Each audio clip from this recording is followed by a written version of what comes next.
va demander au Seigneur sa bénédiction. On s'associe à la prière. Alléluia. Merci notre Père parce que tu es au milieu de nous. Et on a tellement besoin de toi, tellement besoin de Jésus dans notre vie, tellement besoin que l'Esprit de Dieu prenne tout en main. Alors tu bénis Thibaut, toute l'équipe, Seigneur. Et nous voulons vraiment t'adorer ce matin, comme on t'adore au ciel. Nous ne voulons pas nous en priver. Nous désirons vraiment t'adorer en esprit, en vérité, et te rendre un culte qui te soit agréable. Seigneur, étends tes mains sur nous. S'il y a des malades au milieu de nous, eh bien, guéris-les, alléluia. Seigneur, viens détruire les œuvres du malin dans toute vie, mon Dieu, à seule fin que toi, Jésus, tu sois glorifié. Nous sommes au bénéfice du pardon de nos fautes, alléluia, par le sang de l'agneau. Et nous voulons marcher en citoyens du ciel. Et s'il y a des personnes nouvelles au milieu de nous, bénis-les. Oh Seigneur, touche-les dans ta grâce. Merci Seigneur pour toute cette matinée, alléluia, passée dans ta présence. Et nous voulons aussi prier pour nos jeunes gens dans le cadre du rassemblement Écho à Clermont-Ferrand. Seigneur, visite leur culte aussi ce matin. Alléluia, que ce soit vraiment un temps de Dieu pour nos jeunes. À toi la gloire, notre Dieu en Jésus. Amen.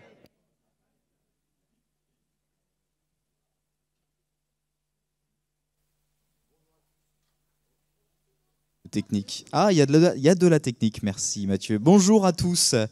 Bonjour à ceux que je n'ai pas vus. Oui, bonjour à ceux que je n'ai pas vus.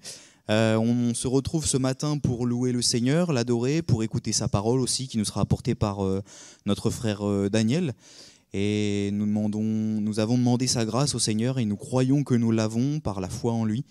Et je vous invite dès à présent à vous lever pour chanter le premier chant. Je me réjouis dans le nom du Seigneur. Est-ce que vous vous réjouissez dans le nom du Seigneur? Alors des fois, ça peut paraître juste un chant, un cantique comme un autre, mais il faut examiner aussi les paroles de ce qu'on chante parfois. Et je me réjouis dans le nom du Seigneur. Dans le nom de Jésus, nous nous réjouissons et nous pouvons exalter de joie avec simplicité et avec ordre, mais nous pouvons exalter de joie et communiquer notre joie à tout le monde, la joie de Jésus, non pas la joie mondaine, mais la joie de Jésus. Amen.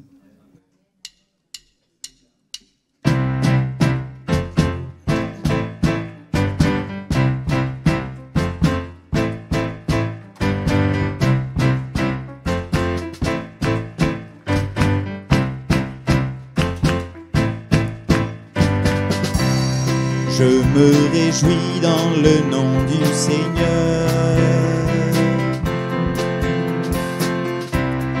Je me confie dans le nom du Seigneur. Je lève les mains dans le nom du Seigneur. Je chante de joie dans le nom du Seigneur. Je célébrerai le nom de celui que mon cœur aime. Oui, je bénirai le nom de mon Sauveur. Je célébrerai le nom de celui que mon cœur aime. Oui, je bénirai le nom du Seigneur.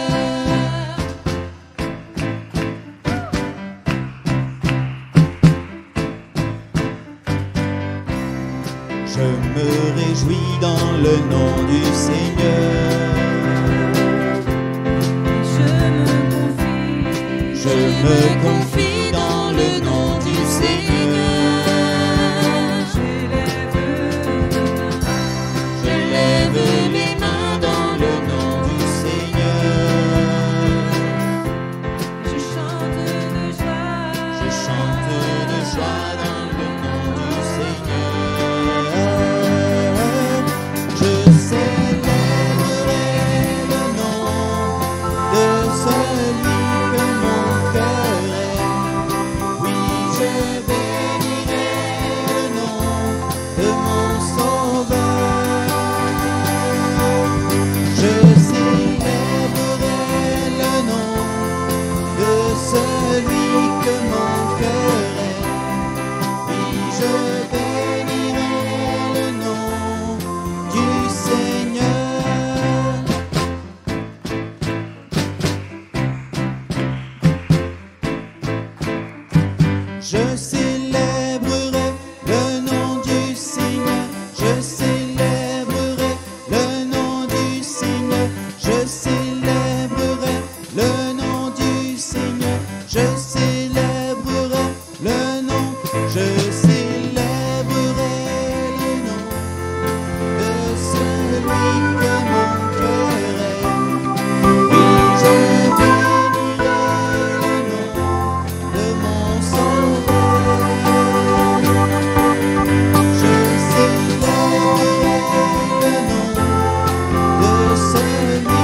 je suis fort par celui qui me fortifie. Dieu a fait de moi un vainqueur, et je ne me laisserai plus asservir. L'ennemi peut rugir, essayer de me détruire, il ne me fait pas peur, je suis toujours vainqueur. Dieu a fait de moi un vainqueur, et je suis fort par celui qui me fortifie. Dieu a fait de moi un vainqueur, et je ne me laisserai plus asservir. L'ennemi peut rugir, essayer de me détruire, il ne me fait pas peur, je suis toujours vainqueur. Dieu a fait de nous des vainqueurs, et nous sommes forts par celui qui nous fortifie. Dieu a fait de nous des vainqueurs, et je ne nous laisserai plus asservir.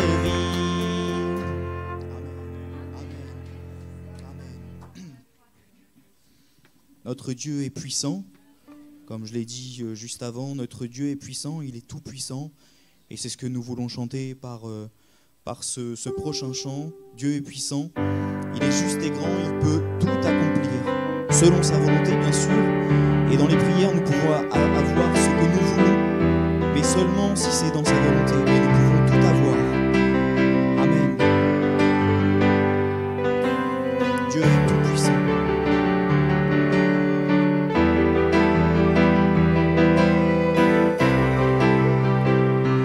Dieu est puissant, il est juste et grand, il peut tout accomplir, plus grand que nos pensées, plus grand que nos désirs, il a fait de grandes choses, élevé, il a vaincu la mort. Oui, il vit, mon Dieu est puissant, en son nom j'ai la victoire. Le Seigneur, mon Dieu est puissant.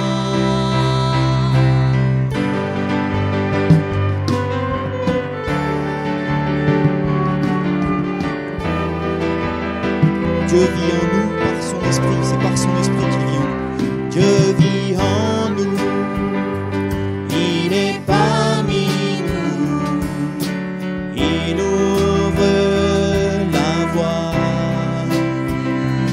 plus grand que nos attentes, plus grand que nos espoirs, il a fait de grandes choses, élevé, il a vaincu la mort. Oui, il vit, mon Dieu est puissant, en son nom j'ai la victoire. Le Seigneur, mon Dieu est puissant, élevé, il a vaincu la mort. Oui, il vit, mon Dieu est puissant, en son nom j'ai la victoire. Le Seigneur, mon Dieu est puissant.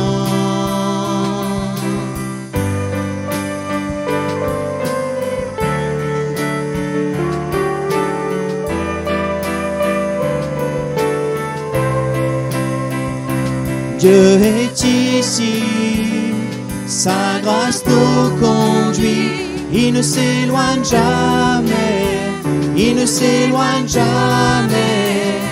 Dieu est pour nous, ses bras sont ouverts, il nous tient dans sa main, il nous tient dans sa main, élevé, il a vaincu la mort.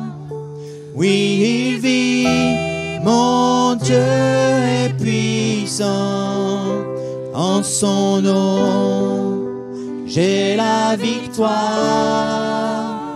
Le Seigneur, mon Dieu est puissant. Le Seigneur, mon Dieu est puissant.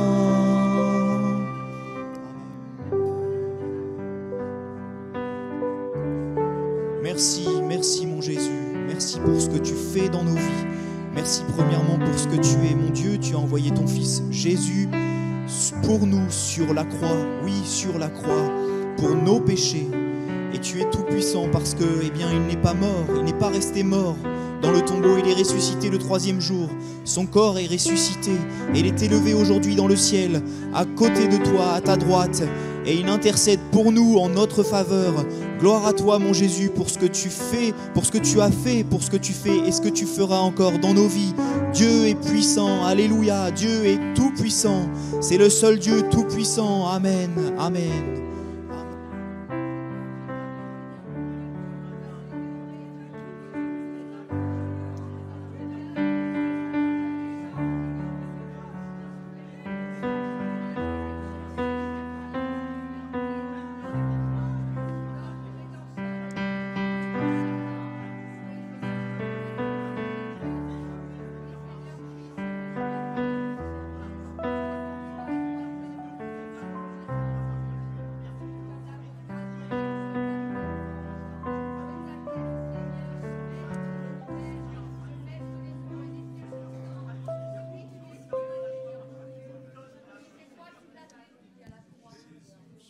Glorifiez le Seigneur, louez le Seigneur, répandez devant lui votre cœur.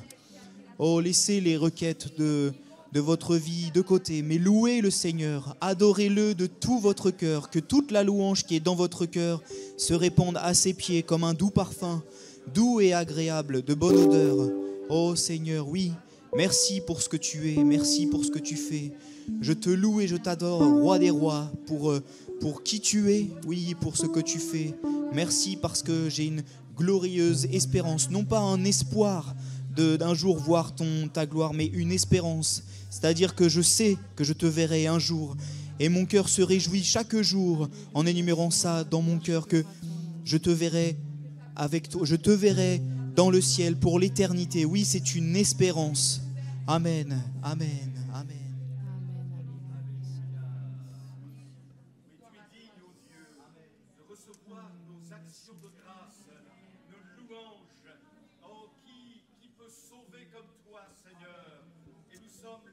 Bénéficiaires de cette grâce, sans laquelle nous serions perdus. Merci pour qui tu es, ô Dieu. Amen. Les pécheurs, Seigneur Dieu, qui marchent avec persévérance pour rejoindre, Seigneur Dieu, cet avenir et cet instant glorieux que tu as préparé pour nous. Père Céleste, sois béni, sois loué ce matin pour ton assemblée, pour tes enfants qui sont réunis d'un même cœur, une même âme, une même pensée pour te louer et t'adorer parce que tu en es digne, Seigneur.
Quand je sonde l'univers, les astres que tu as créés, les océans, les mers, tout me révèle ta majesté. Alors mon âme veut s'écrier de tout mon cœur. Je veux chanter, oh Dieu, tu es infiniment grand, éternel, puissant, roi majestueux. Oh Dieu, tu es infiniment grand, éternel, puissant, roi majestueux.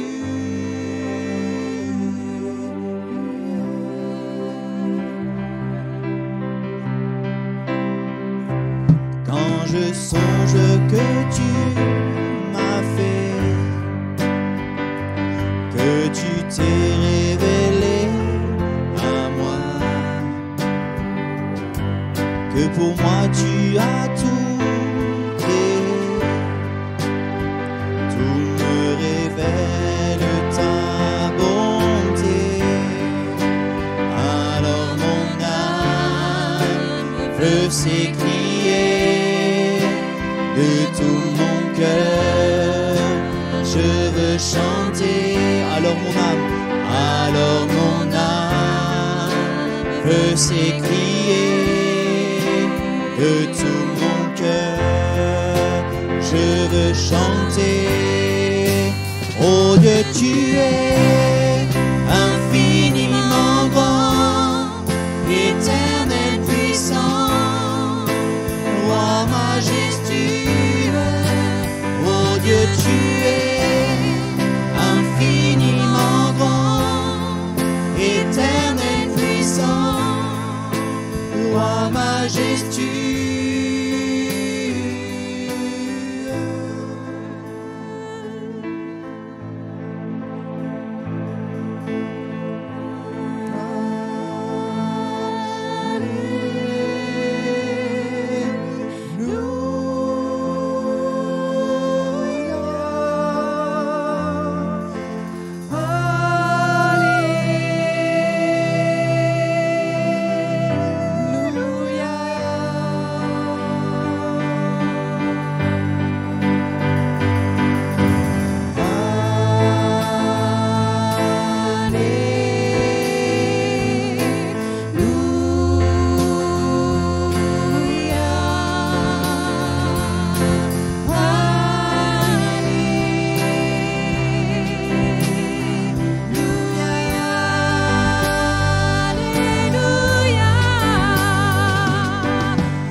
Éternel, puissant, roi majestueux. Oh Dieu, tu es infiniment grand, éternel, puissant, roi majestueux.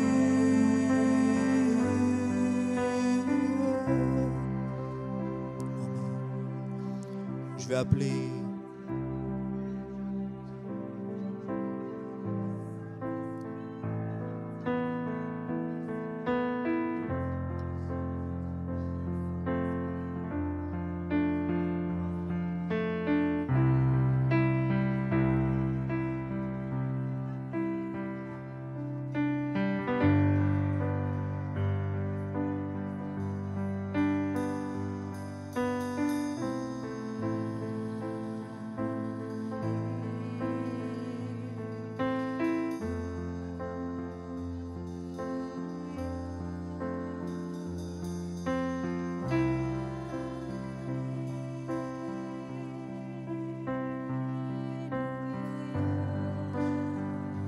continuer de louer le Seigneur. Je vais juste appeler les frères qui ont été désignés pour distribuer la scène, de s'approcher et de commencer à distribuer. Mais continuez de louer, de rester dans un esprit de prière, d'adoration et de louange vers le Seigneur, infiniment grand, oui.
accompli parce qu'il a donné Jésus son Fils. Amen. Et je ne veux pas me lasser, nous ne voulons pas nous lasser, Seigneur, de te remercier. Parce que, Seigneur, grâce à toi, nous avons la vie éternelle. Amen. Merci pour cette joie suprême. Merci pour cette paix ultime que tu nous donnes, Jésus. Personne ne peut faire ce que tu as fait. Personne ne peut donner comme toi tu donnes. Merci, Jésus, tu es la vie, tu es l'amour, tu es la paix. À toi la gloire, Seigneur. Amen. Amen. Alléluia, Seigneur.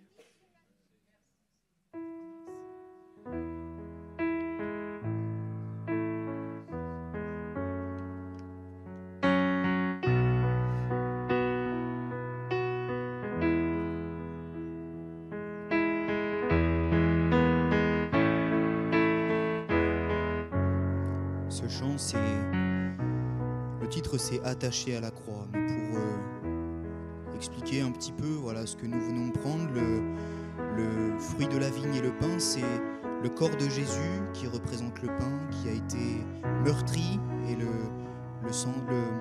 fruit de la vigne, c'est le sang de Jésus qui a coulé. Et dans ce chant, c'est écrit, 3e strophe, maltraité, innocent pour ma vie, pour mes iniquités brisées. Je dirais que maltraité, c'est un bien faible mot, parce qu'il a subi de grandes choses, le Seigneur, mais de grandes choses ignobles. Un sauveur parfait, sans défaut, sans péché, a été sur la croix pour nous, s'est fait maltraiter, s'est fait cracher dessus, on l'a frappé, on l'a fouetté. Et tant de choses, je pense que nous n'imaginons pas, pour nous, grands pécheurs. Et il a été maltraité pour nous, attaché à la croix. Et deuxième partie, chargé de mes maladies, il mourut pour nous guérir et nous sauver. Et j'aimerais qu'on chante attaché à la croix pour moi. C'est ce chant, oui, qui résonnait dans mon cœur quand j'ai préparé cette liste. Et c'est des paroles simples, mais c'est des paroles extraordinaires et qui retracent vraiment ce que le Seigneur a fait pour nous, pour toi ce matin qui n'a pas encore fait la paix avec lui. Et oui, ce n'est pas seulement pour certains élus, c'est pour tout le monde. Le Seigneur est venu sauver l'humanité tout entière. Amen. Quel sauveur merveilleux je possède. Quel sauveur merveilleux je possède. Il s'est sacrifié pour moi. Et sa vie innocente il cède pour mourir sur l'infâme attaché à la croix pour moi, attaché à la croix pour moi. Il a pris mon péché, il m'a délivré, attaché à la croix pour moi. Il renonce à la gloire céleste pour le plan rédempteur de Dieu. L'apparence est la plus modeste. Oh, quel prix pour me rendre heureux. Attaché à la croix pour moi, attaché à la croix pour moi. Il a pris mon péché, il m'a délivré, attaché à la croix pour moi. Maltraité, innocent pour ma vie, pour mes iniquités brisées, et chargé de mes maladies, il mourut pour guérir, sauver, attaché à la croix pour moi, attaché à la croix pour moi. Il a pris mon péché, il m'a délivré, attaché à la croix pour moi.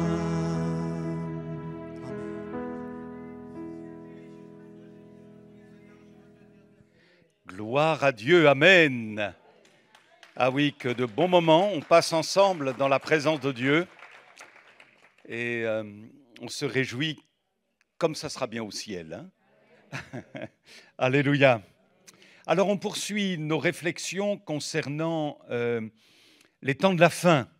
Je pense que c'est important de ne pas prêcher tout le temps sur ce sujet, mais quand même de le prêcher, parce que ça fait partie de la parole de Dieu, d'ailleurs, et d'autre part, nous y sommes. Il faut qu'on en prenne conscience. C'était d'ailleurs l'objet de toute notre réflexion la dernière fois où je suis intervenu. Et je voudrais aborder ce sujet sous un angle particulier. J'ai intitulé cette réflexion « Plus de Jésus dans ma vie ». Voilà, parce qu'on va le découvrir ensemble, le redécouvrir. Quand on parle des temps de la fin, en fait, il y a un appel de Dieu à être prêt. On peut être expert concernant l'Antichrist, la tribulation, le chiffre de la bête, etc., etc. On peut en connaître, mais au-delà de tout cela, l'essentiel, c'est d'être prêt. Et l'essentiel pour nous, Église de Jésus-Christ, et pour vous qui venez peut-être pour la première fois, que vous le compreniez, c'est la personne de Jésus. Alors, un bref rappel par rapport à ce que nous avons énoncé la dernière fois. Le retour de Jésus est une certitude. Ce n'est pas une spéculation humaine, ce n'est pas une idée comme ça qui a traversé l'esprit d'un théologien. Jésus nous l'enseigne. La Bible, dans son ensemble, nous l'enseigne d'une manière précise. Je pense à ce texte, notamment parmi tant d'autres, que Jésus a prononcé, cette parole, lorsque je m'en serai allé. C'est l'ascension, hein. Lorsque je m'en serai allé et que je vous aurai préparé une place, je reviendrai. Le retour de Jésus est une certitude. Maintenant, Nous n'avons pas de date précise, donc ne perdez pas votre temps sur Internet pour essayer de découvrir la dernière trouvaille à ce niveau-là. Nous ne connaissons ni l'heure, ni le jour. Seul Dieu le Père en a connaissance. Néanmoins, le Seigneur et la parole de Dieu nous donnent des indications nous permettant de comprendre dans quel temps nous sommes. Ce sont comme des signes qui nous indiquent la proximité du retour de Jésus. Et nous pouvons classifier ces signes en deux groupes. Il y a les signes négatifs et les signes positifs. Parmi les signes négatifs, il y a la décadence morale, à laquelle nous assistons.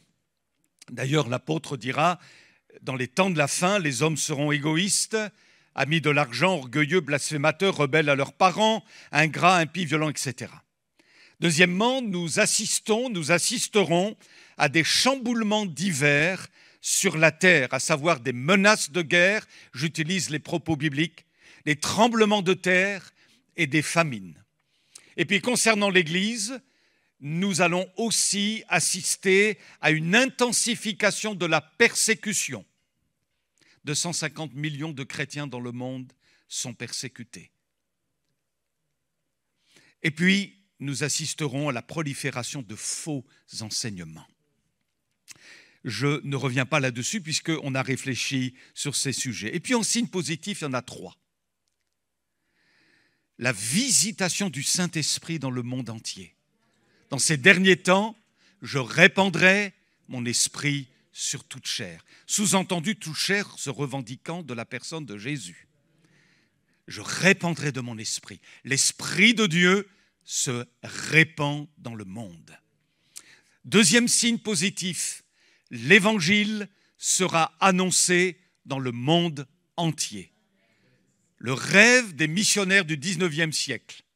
Il fallait qu'ils fassent des voyages incroyables, qu'ils travaillent tellement dur pour gagner une province, une région, et comment faire pour gagner le pays entier.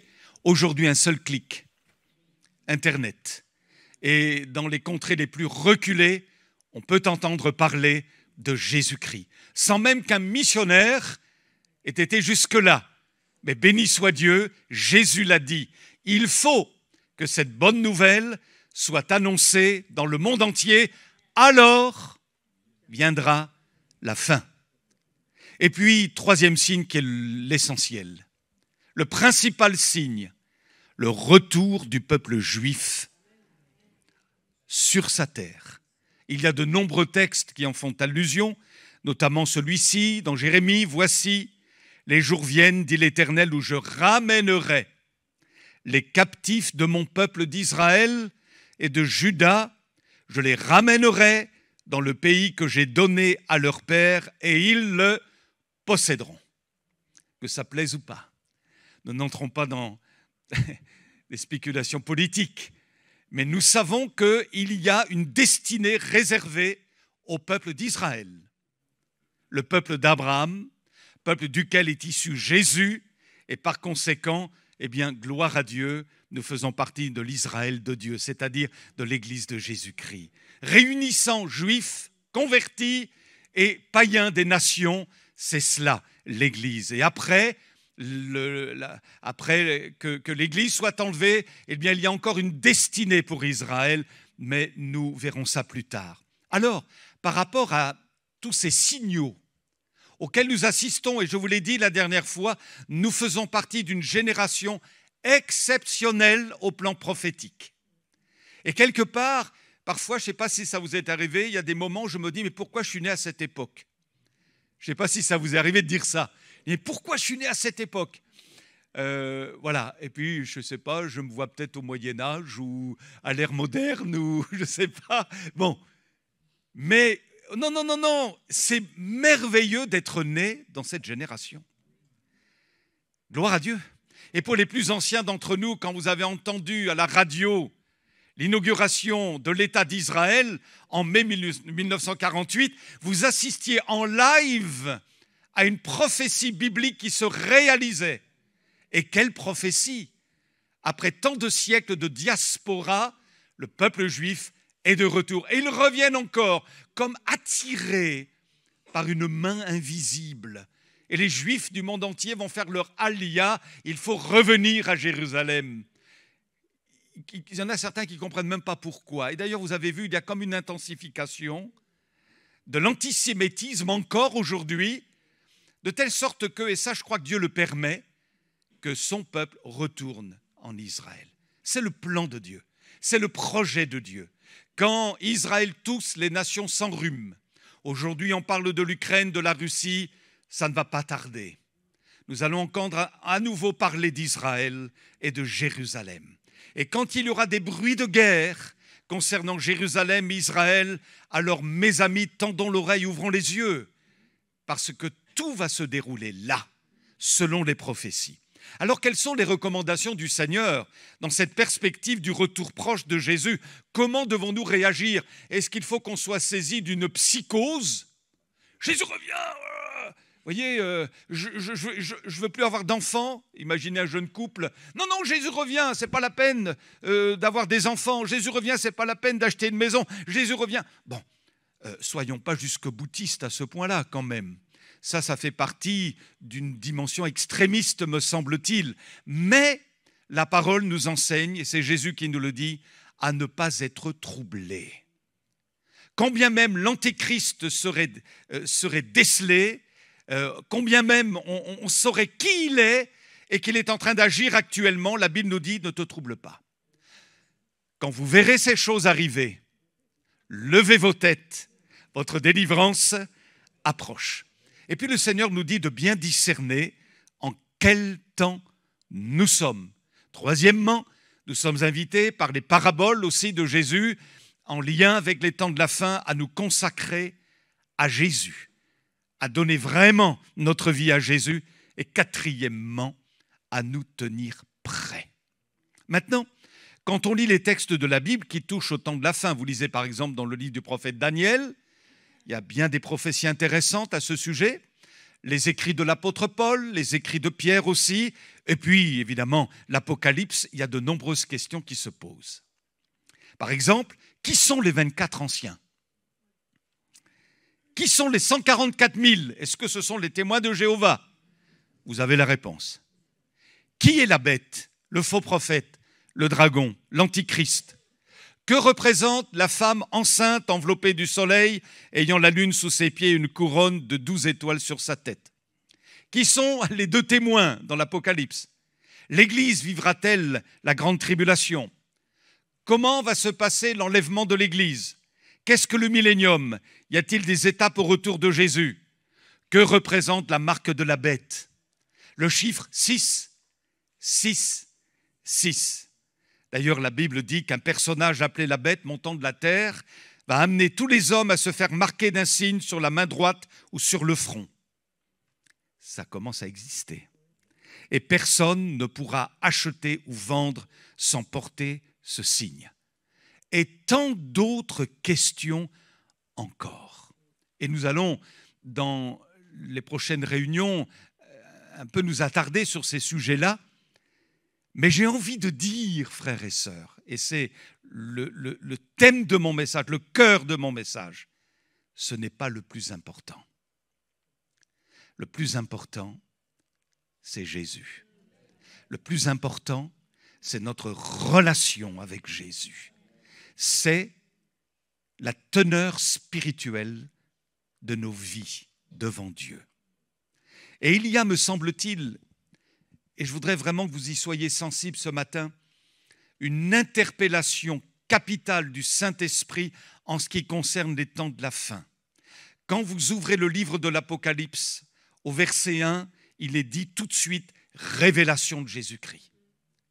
Quand vous arrivez à la fin du livre de l'Apocalypse, les derniers mots sont « oui, je viens bientôt, amen, viens Seigneur Jésus ».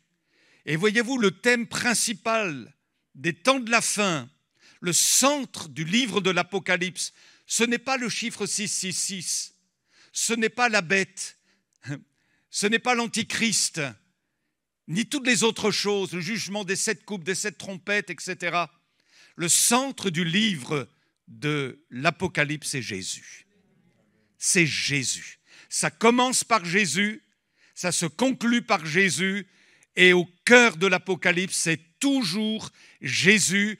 L'Apocalypse, les temps de la fin, c'est avant tout la révélation de Jésus-Christ. J'ai entendu cette anecdote vraie, il y a de cela quelque temps. C'est des frères et des sœurs dans une église qui ont demandé à leur pasteur de faire une étude suivie du livre de l'Apocalypse. Et le pasteur, ce n'était pas particulièrement un pasteur enseignant, vous voyez, c'était un pasteur qui exhortait l'église, mais ce n'était pas un spécialiste ni des temps de la fin, ni de l'étude du livre de l'Apocalypse. Alors, il a dit aux frères et aux sœurs, écoutez, je ne me sens pas la capacité d'étudier mot après mot, verset après verset, le livre de l'Apocalypse. Je ne me sens pas. Voilà. Mais ce que je vais faire, si vous êtes d'accord, c'est qu'à chaque culte, nous allons lire un chapitre du livre de l'Apocalypse. Et c'est ce qu'ils ont fait. Le pasteur dit qu'au fur et à mesure que la lecture du livre de l'Apocalypse se faisait, l'amour dans l'Église pour Jésus s'intensifiait. Et j'ai envie de dire, c'est réussi. C'est ça l'objectif du livre de l'Apocalypse.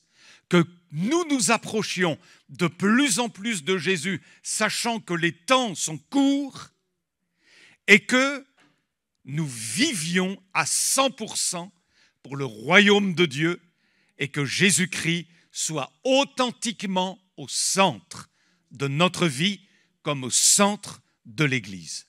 Jésus est le centre du livre de l'Apocalypse. Par exemple, quand il est parlé de Jésus dans l'Apocalypse, vous entendez dire « il est le témoin fidèle, le premier-né des morts, le prince des rois de la terre, l'alpha et l'oméga, celui qui est, qui était, qui vient, le tout-puissant, le premier et le dernier, le vivant, le saint, le véritable, celui qui tient les 7 étoiles dans sa main droite et qui marche au milieu des 7 chandeliers d'or, le Fils de Dieu, celui qui a la clé de David, celui qui ouvre et personne ne fermera, celui qui ferme et personne n'ouvrira, l'Amen, le témoin fidèle et véritable, le principe de la création de Dieu, le lion de la tribu de Juda, l'agneau de Dieu, le roi des rois, le Seigneur des seigneurs, l'étoile brillante du matin.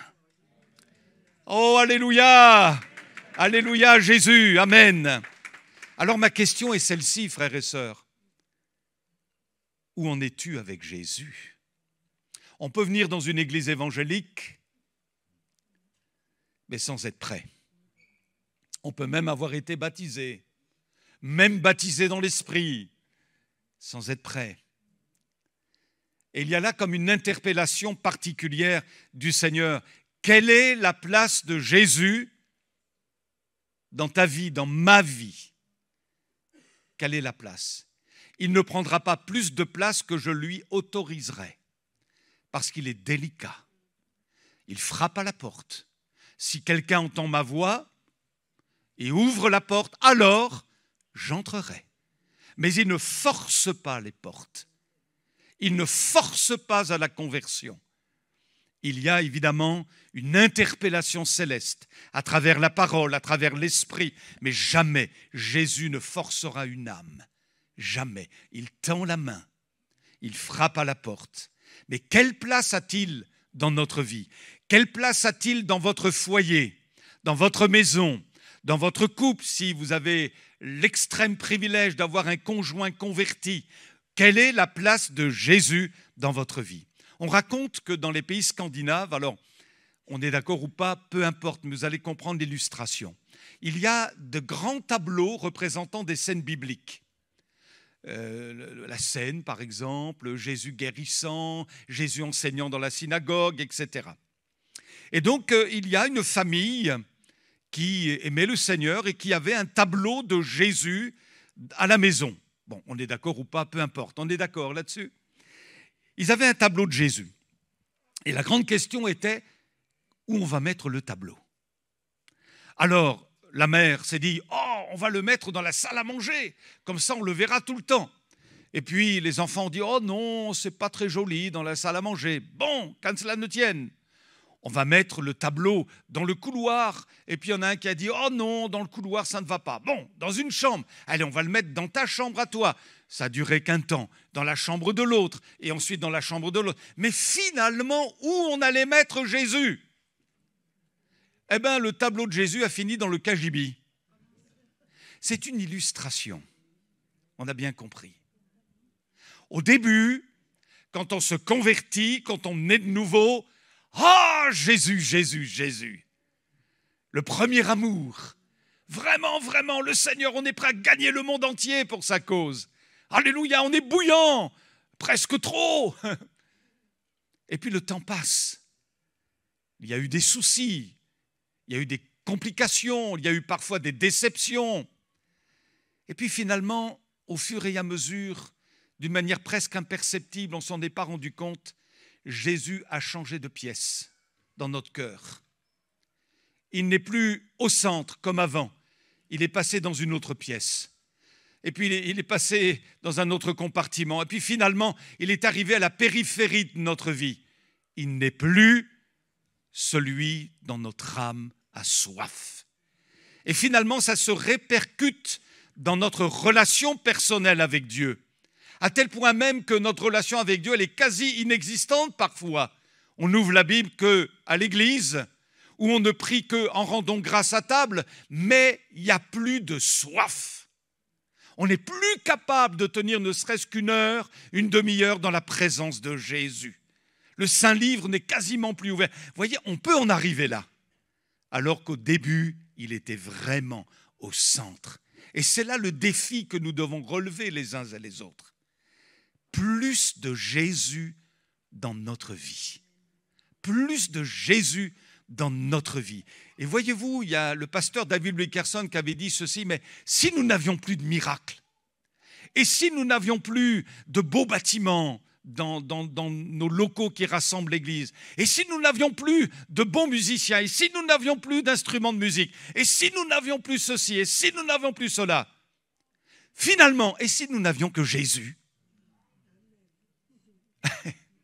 Et si nous n'avions plus que Jésus, peut-être il y aurait un tri dans nos églises, je ne parle pas de la nôtre spécifiquement, mais dans nos églises. Oh, il n'y a que Jésus. Vous comprenez ce que je veux dire? Il n'y a plus que Jésus. Il n'y a plus les lumières, l'ambiance, les ceci, les cela. Je ne suis pas forcément contre ça, mais il faut aller à l'essentiel. Il ne faut pas se leurrer, il ne faut pas se bercer d'illusions. C'est Jésus qui compte. Et c'est sa place en nous qui va véritablement l'honorer. Alors nous allons faire connaissance davantage encore, s'il le fallait, avec Jésus dans l'Apocalypse, tel qu'il est aujourd'hui. Tel qu'il est aujourd'hui. On va lire dans le livre de l'Apocalypse au chapitre 1, versets 9 à 20. Je me suis dit, Daniel, tu vas être un peu long ce matin. Ouais, j'en ai à peu près pour 3 heures. Amen, voilà. Ça va aller, je serai un petit peu plus long, mais ça va bien se passer, rassurez-vous. Voilà, si vous vous évanouissez, je le verrai, je m'arrêterai. Hein. Apocalypse 1, on va découvrir Jésus encore et encore. Vous voyez? Alors, donc, merci Priscille, hein, tu le mets sur l'écran aussi. Moi, Jean, Apocalypse 1, 9, votre frère qui prend part à la détresse, à la royauté, à la persévérance en Jésus. J'étais sur l'île appelée Patmos à cause de la parole de Dieu et du témoignage de Jésus. Quand je fus saisi par l'Esprit au jour du Seigneur, j'entendis derrière moi une voix forte comme le son d'une trompette, qui disait « Ce que tu vois, écris-le dans un livre et envoie-le aux 7 églises. À Éphèse, à Smyrne, à Pergame, à Thyatire, à Sardes, à Philadelphie et à Laodicée. » Je me retournai pour voir celui qui parlait avec moi. Quand je me fus retourné, je vis 7 chandeliers d'or. Et au milieu des chandeliers, quelqu'un qui ressemblait à un fils d'homme. Il était vêtu d'une longue tunique et portait une ceinture d'or à la poitrine. Sa tête et ses cheveux étaient blancs comme laine blanche, blanc comme de la neige. Ses yeux étaient comme un feu flamboyant. Ses pieds ressemblaient à de l'airain, et sa voix était comme le bruit de grandes eaux. Il avait dans sa main droite 7 étoiles. De sa bouche sortait une épée aiguë, tranchante.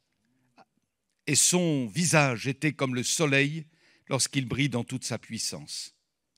Quand je le vis, je tombai à ses pieds comme mort. Alors il posa sur moi sa main droite en disant « N'aie pas peur. C'est moi qui suis le premier et le dernier, le vivant. Je suis mort, mais je suis vivant à tout jamais. Et j'ai les clés de la mort et du séjour des morts. Écris ce que tu as vu, ce qui est, ce qui va arriver après. » On a tout le plan de l'Apocalypse là. Amen. Voilà Jésus tel qu'il est aujourd'hui, c'est-à-dire un Jésus glorifié. Rien à voir avec la vision qu'a eue Jean, alors qu'il était beaucoup plus jeune, lorsqu'il voyait son Jésus crucifié. À tel point que le prophète Ésaïe va dire de lui, beaucoup ont été horrifiés tellement son visage était défiguré et tant son apparence n'avait plus rien d'humain. Mais là, maintenant, Jean, devenu vieux, a la vision de son Jésus, cette fois-ci non plus crucifié, ensanglanté, mais glorifié.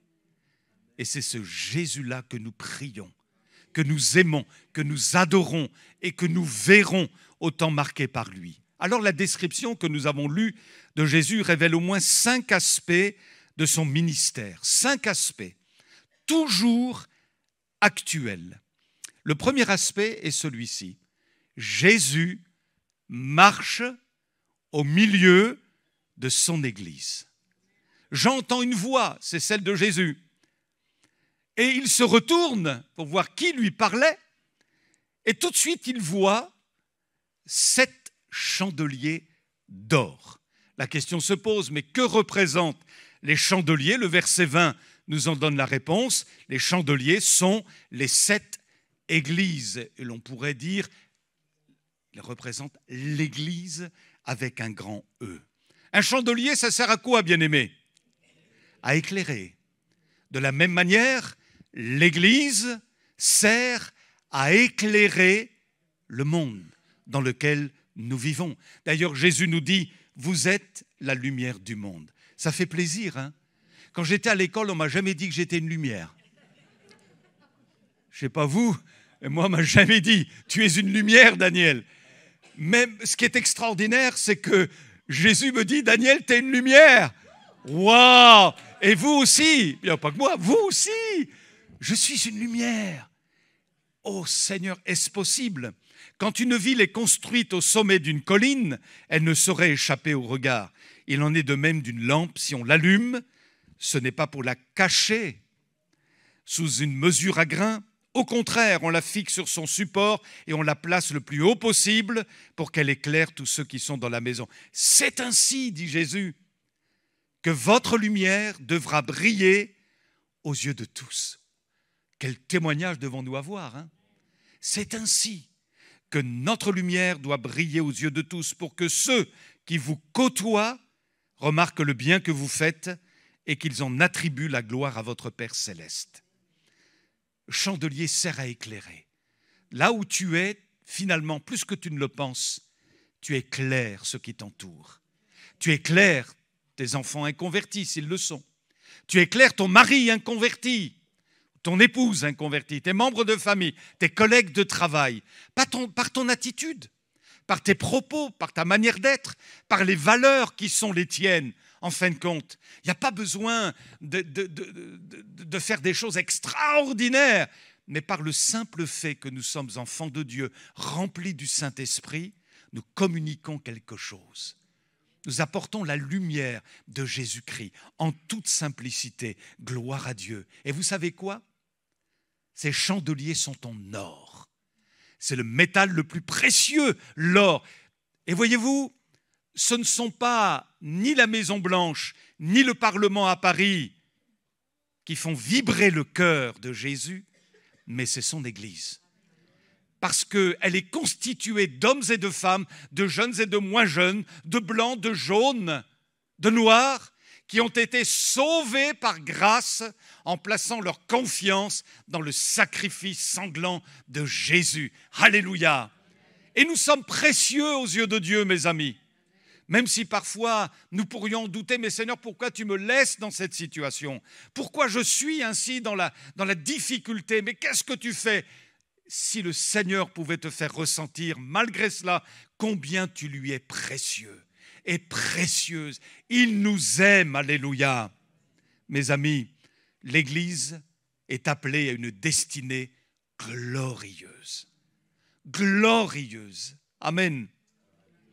Nous allons même assister aux noces de l'agneau. Et vous savez quoi? Nous devons aimer l'Église. C'est vrai qu'elle est pleine de faiblesses. Le pasteur qui vous parle, il est plein de faiblesses. Et vous qui êtes là, vous en êtes aussi. Vous avez des faiblesses, vous avez des lacunes.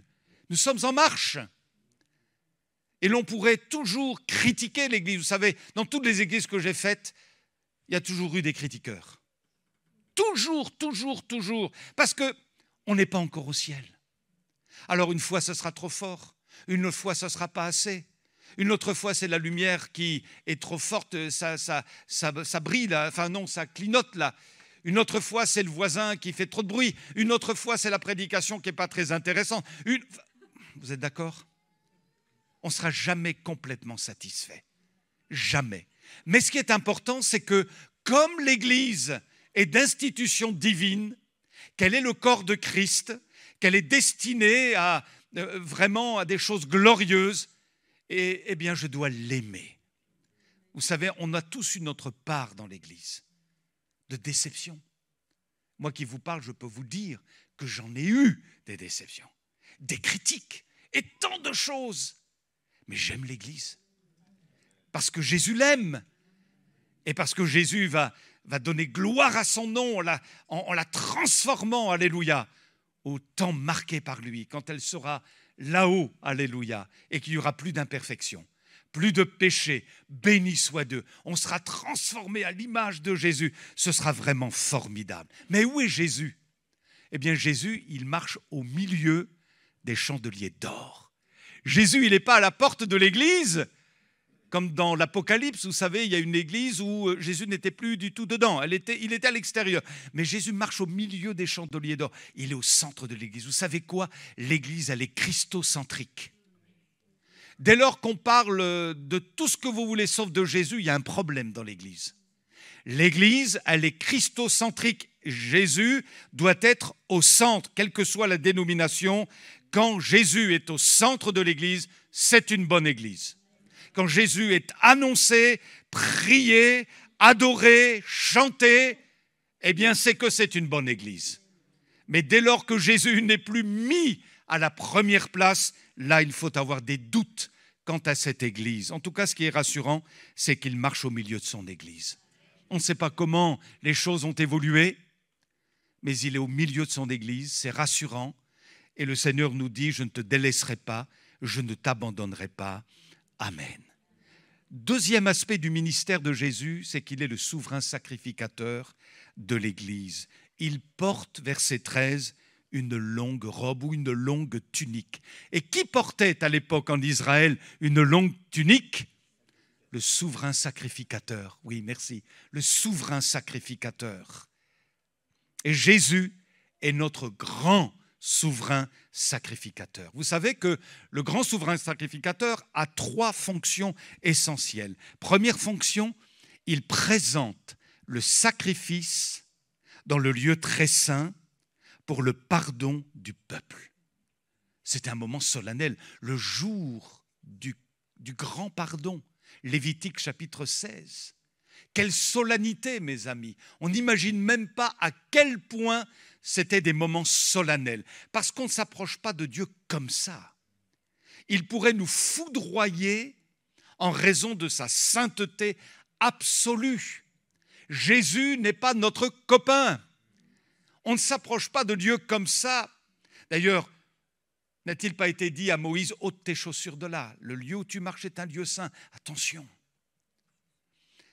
Nous sommes dans l'ancienne alliance, Christ est venu, Dieu s'est fait homme, il y a eu l'incarnation, il est parfaitement saint. Béni soit Dieu. Mais c'est lui, alléluia, qui a offert sa vie en sacrifice pour que nous soyons sauvés. À tel point que l'auteur aux Hébreux dit, Christ est venu comme souverain sacrificateur des biens à venir. Il a traversé le tabernacle le plus grand et plus parfait, qui n'est pas construit de main d'homme, c'est-à-dire qui n'est pas de cette création. Il est entré une fois pour toutes dans le lieu très saint, non avec le sang des boucs et des veaux, mais avec son propre sang, ayant obtenu une rédemption éternelle. Nous pouvons être absolument certains de notre salut. Le diable voudrait nous entraîner sur le terrain des œuvres. As-tu fait ceci? As-tu distribué assez de prospectus? As-tu assisté à toutes les réunions de ton église? As-tu ceci? As-tu cela? C'est pas ça qui nous sauve. C'est Jésus, notre grand sacrifice, parfait, offert par amour pour nous, pour que nous soyons lavés, purifiés de nos péchés. Gloire à Dieu. Et quand nous commençons à douter de notre salut, regardons à notre grand souverain sacrificateur. Il en a payé le prix avec son propre corps. Gloire à Dieu. Deuxième fonction du grand souverain sacrificateur, il prie pour nous. Il prie pour le peuple, à tel point que Paul dira, qui accusera les élus de Dieu? C'est Dieu qui justifie, qui les condamnera. Christ est mort, bien plus il est ressuscité. Il est à la droite de Dieu et il intercède pour nous. Nous faisons l'objet de l'intercession de Jésus. Quelle grâce! Quand on est au bout du rouleau, quand on ne sait plus où se démener, comment faire? Jésus prie pour toi. Jésus prie pour nous afin que notre foi ne défaille pas. Et troisième dimension du ministère du souverain sacrificateur, c'est qu'il porte le peuple sur son cœur. Vous vous souvenez?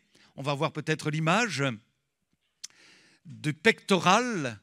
Et vous avez là, à l'endroit du pectoral, sur la poitrine du souverain sacrificateur, 12 pierres précieuses qui représentent les tribus d'Israël. Il les porte sur son cœur.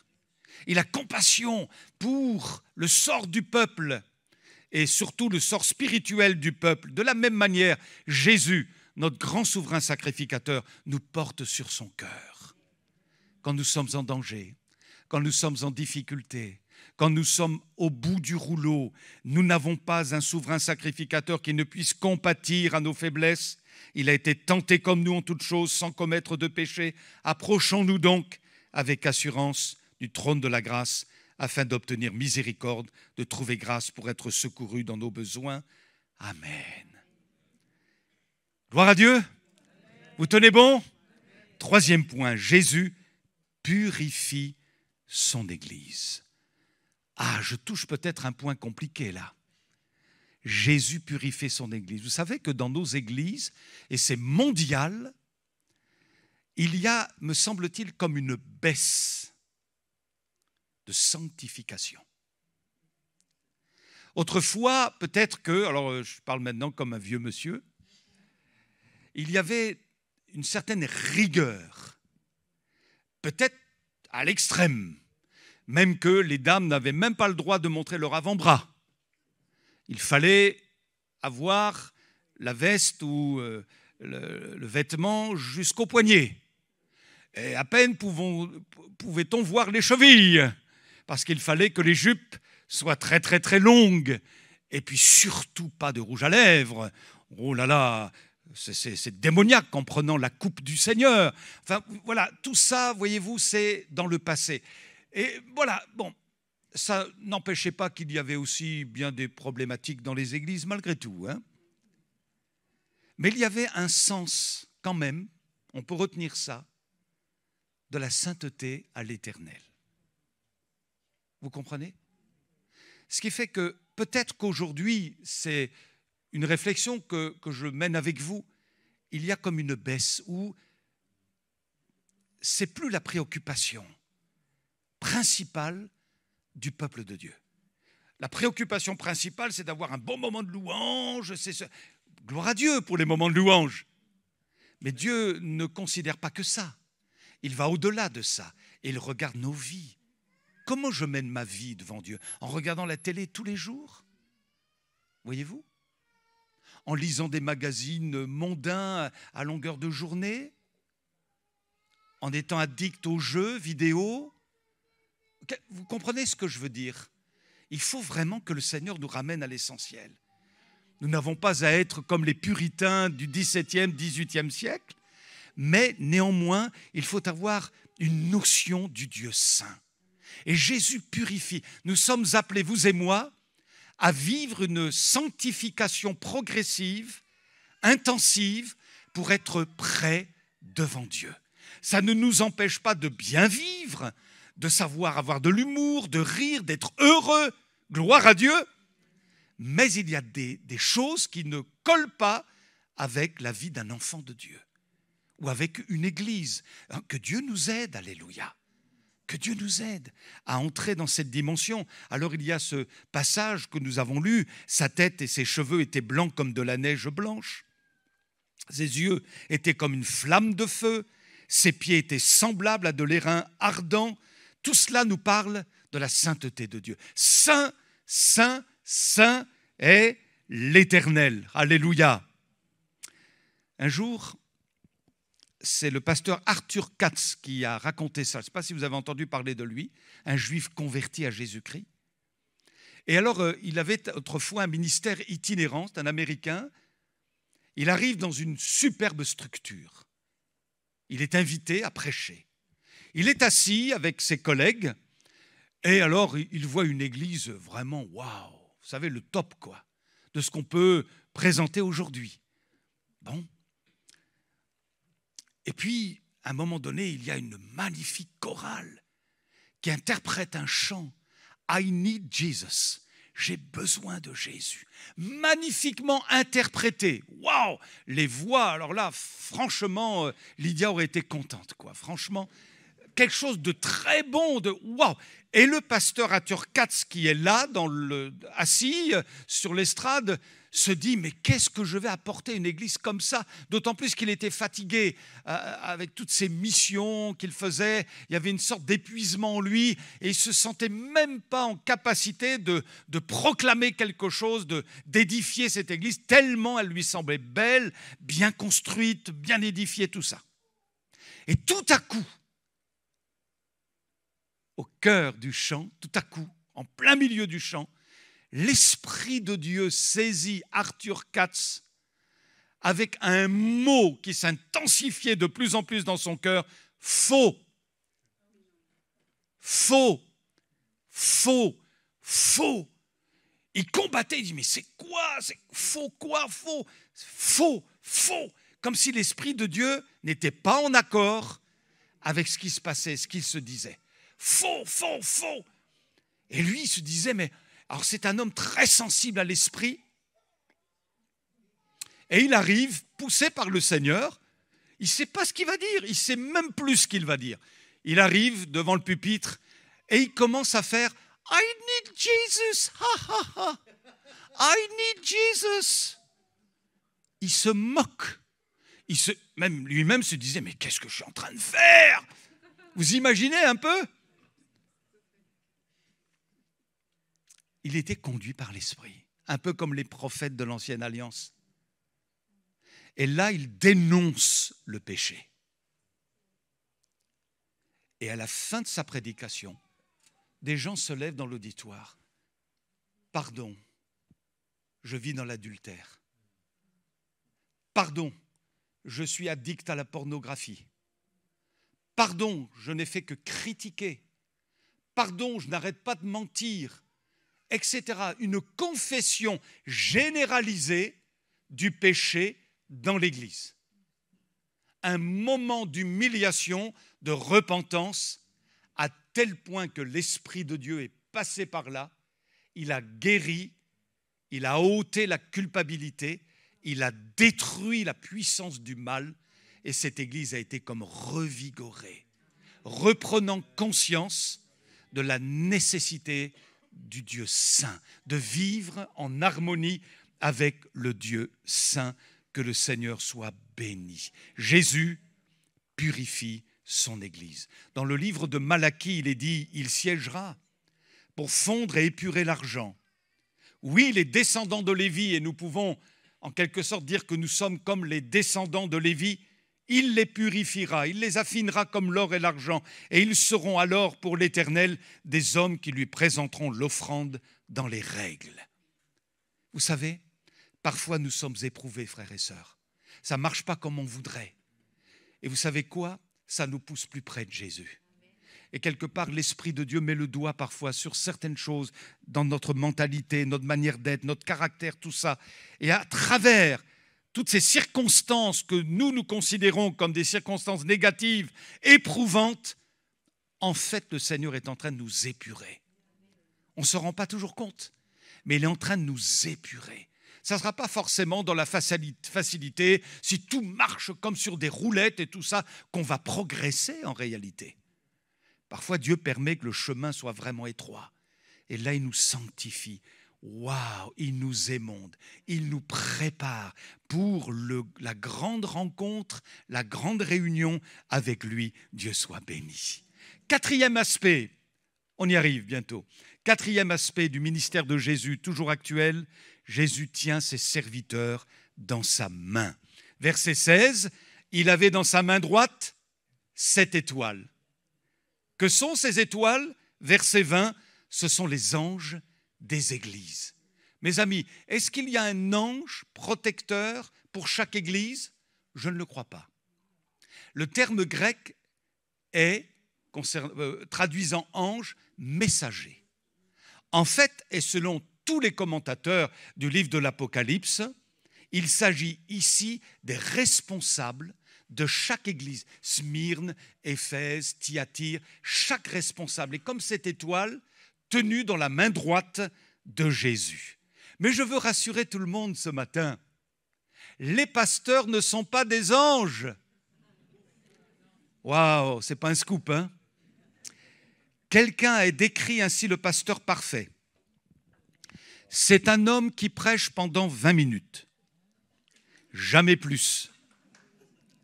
Parvient à condamner le péché sans offenser personne.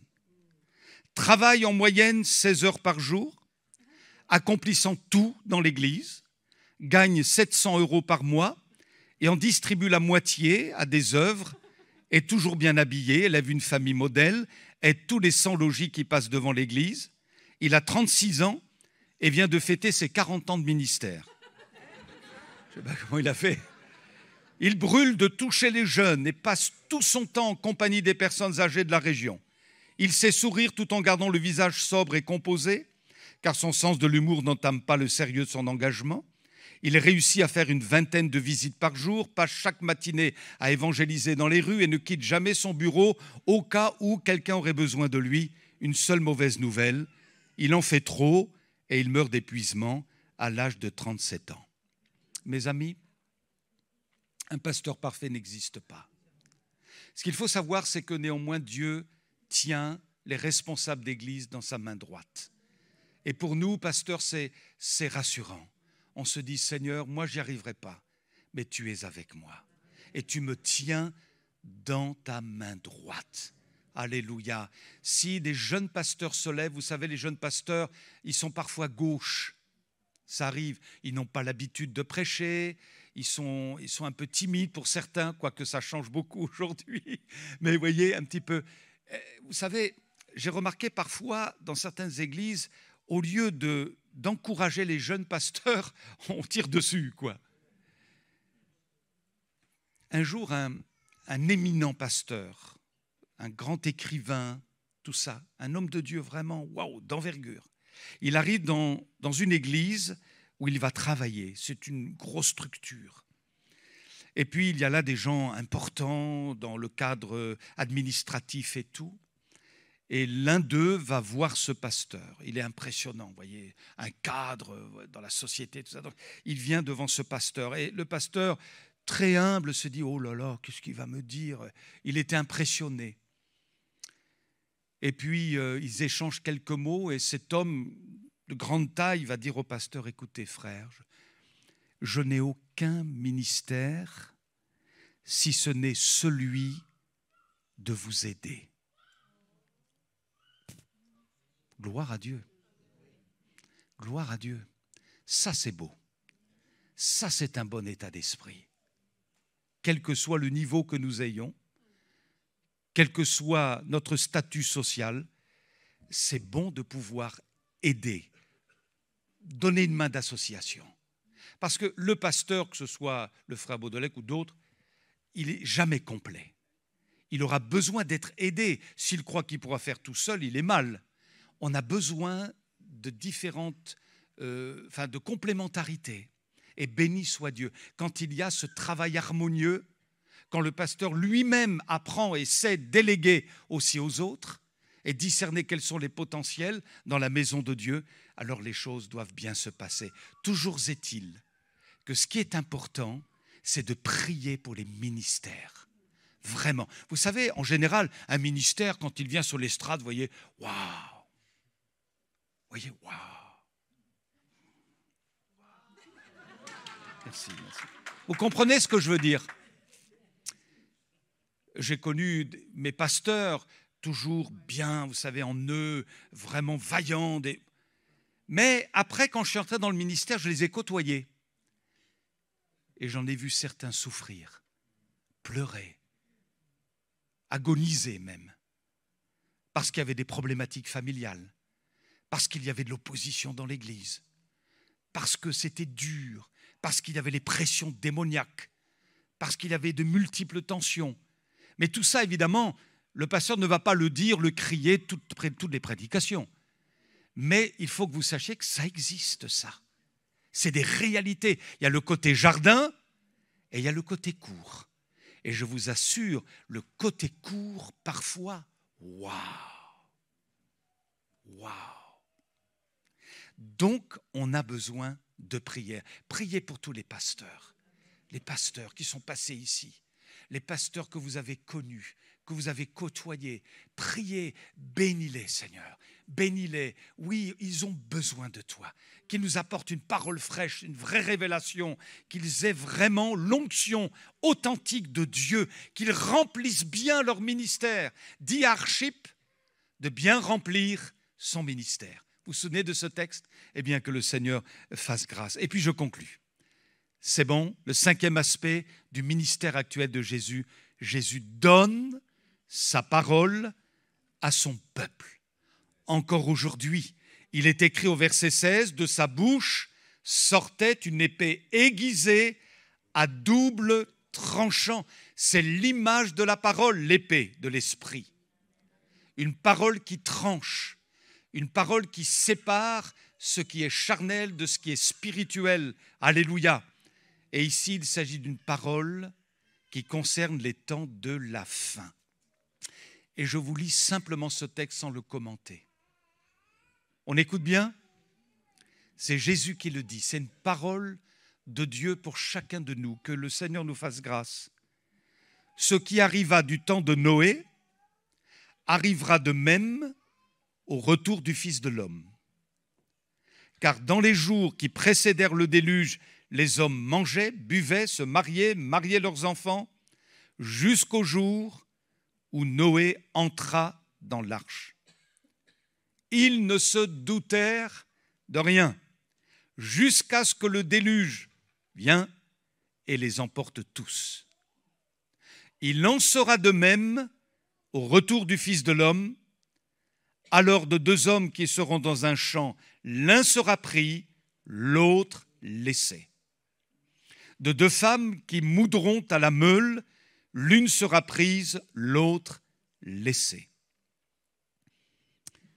Et Jésus de dire, veillez, puisque vous ne savez pas quel jour votre Seigneur viendra. Sachez-le bien, si le maître de la maison savait à quelle veille de la nuit le voleur doit venir, il veillerait et ne laisserait pas percer sa maison. C'est pourquoi vous aussi, tenez-vous prêts, car le Fils de l'homme viendra à l'heure où vous n'y penserez pas. Je reviens à ce qu'on a dit tout à l'heure, plus de Jésus dans notre vie. On parlera peut-être des 24 vieillards, de l'Antichrist. Ok, il faut en parler. Mais l'essentiel, c'est qu'on soit rempli de Jésus, qu'on ait ce sentiment intérieur d'être dans le coup, prêt. Et que pour nous, notre préoccupation principale, ce n'est pas de délaisser les choses de la terre, mais surtout, c'est de chercher les choses d'en haut et de faire de Jésus-Christ notre priorité. Il est le maître absolu de nos vies. Il faut qu'il en soit ainsi. Alléluia. Que Dieu vous bénisse, bien-aimés. C'est ma préoccupation pour vous. Voyez, je ne veux pas que le Seigneur me fasse des reproches. Comme pour me dire, tu ne le leur avais pas dit. Tu n'as pas suffisamment souligné cette vérité. Et certains sont passés à côté. Non, je ne veux pas. C'est pourquoi je me sens autorisé à vous le dire, pour que vraiment nous reconsidérions, si besoin est évidemment, notre vie, la teneur de notre vie. Et si vous avez pris de la distance par rapport à Jésus, je vous en supplie, revenez à Dieu. Si vous n'êtes pas converti, né de nouveau, je vous en supplie, faites la paix avec Dieu, engagez-vous pour Jésus. Repentez-vous, venez à Jésus, prenez le baptême et soyez membre actif de la maison de Dieu, disciple de Jésus-Christ, l'aimant de tout votre cœur. Que vous soyez jeune ou pas jeune, Jésus appelle encore aujourd'hui et il veut sauver. Amen. On se recueille. Alléluia. Si vous venez. Oui. Merci Seigneur parce que tu es au milieu de nous ce matin. Là où 2 ou 3 sont assemblés en ton nom, tu es au milieu d'eux. Et Seigneur, je veux moi-même me laisser sonder, tout comme mes frères et sœurs. Tout n'a pas été à la hauteur, certainement. Nous t'en demandons pardon humblement. Et nous te prions pour que tu orientes nos vies vers plus de soif de toi. Nous te voulons, Seigneur, nous te désirons. Ta parole nous dit de faire de l'Éternel nos délices.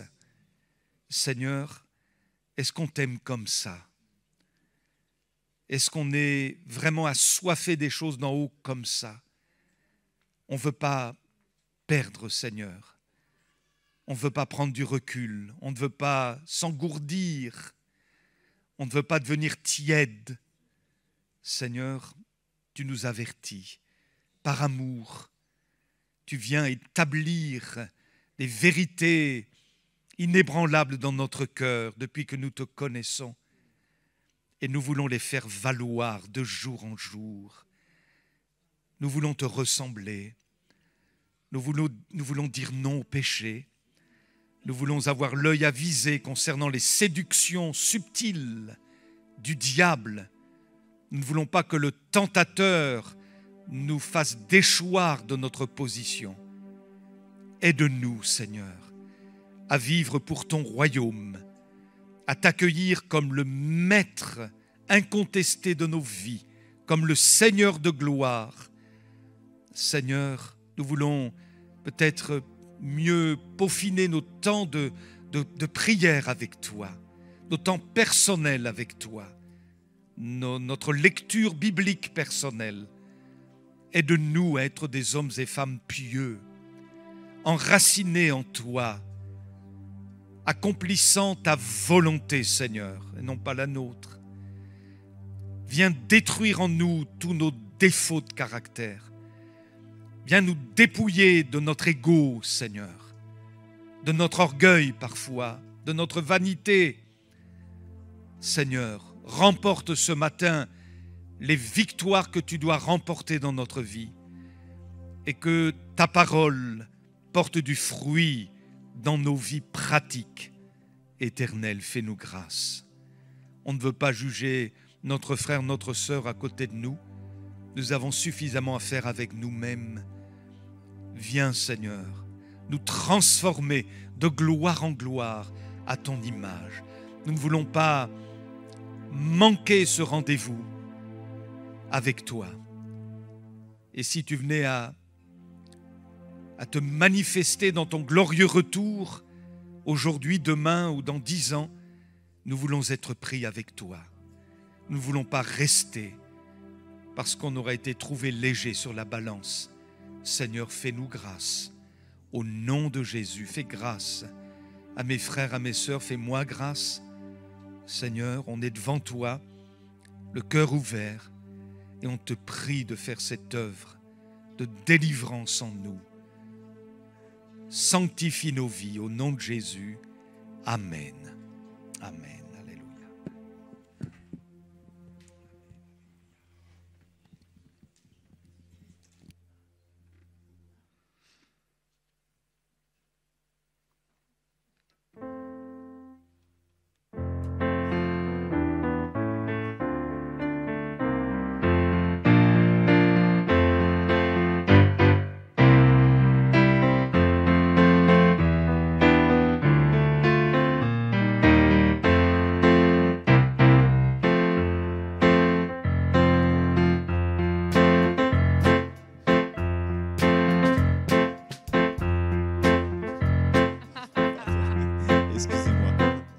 Dieu a fait de moi un vainqueur, et je suis fort par celui qui me fortifie. Dieu a fait de moi un vainqueur, et je ne me laisserai plus asservir. L'ennemi peut rugir, essayer de me détruire, il ne me fait pas peur, je suis toujours vainqueur. Dieu a fait de moi un vainqueur, et je suis fort par celui qui me fortifie. Dieu a fait de moi un vainqueur, et je ne me laisserai plus asservir. L'ennemi peut rugir, essayer de me détruire, il ne me fait pas peur, je suis toujours vainqueur. Dieu a fait de moi un vainqueur, et je suis fort par celui qui me fortifie. Dieu a fait de moi un vainqueur, et je ne me laisserai plus asservir.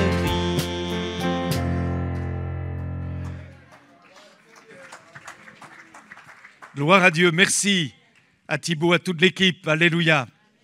Quelques annonces rapidement. Une photo du congrès, on va la voir tout de suite, si vous ne l'avez déjà vue, réunissant donc sur Clermont-Ferrand, voilà, 6500 jeunes. Regardez, vraiment, c'est gloire à Dieu, hein. Et voilà, sont les jeunes de nos assemblées. Alors, week-end fraternel, notez-le dans vos agendas. Vraiment, on va passer de bons moments et ce serait dommage de passer à côté. Donc, du 9 au 11 juin, avec la participation du pasteur Philippe Pégan pour la partie spirituelle sur le thème « Ton Dieu ordonne que tu sois puissant ». Et activité détente le samedi 10 après-midi. Donc, vendredi 9 juin, 19h, réunion avec le frère. Samedi 10 juin à 10h30, réunion avec le frère Philippe, suivi d'un pique-nique au lac de Bédane, en souhaitant qu'il fasse beau. Hein. Repas tiré des sacs et possibilité de grillade, détente et jeux. Et à 17h, il y aura une réunion de jeunesse à l'église. Et dimanche, on aura aussi notre culte avec le frère Pégan. Donc vous mettez ça dans vos agendas. C'est vraiment, on va dire, une réunion conviviale de fin d'année. Voilà, où on est tous ensemble et puis on va se faire du bien. Amen. Soyez bénis. Alléluia. Bon retour à chacun.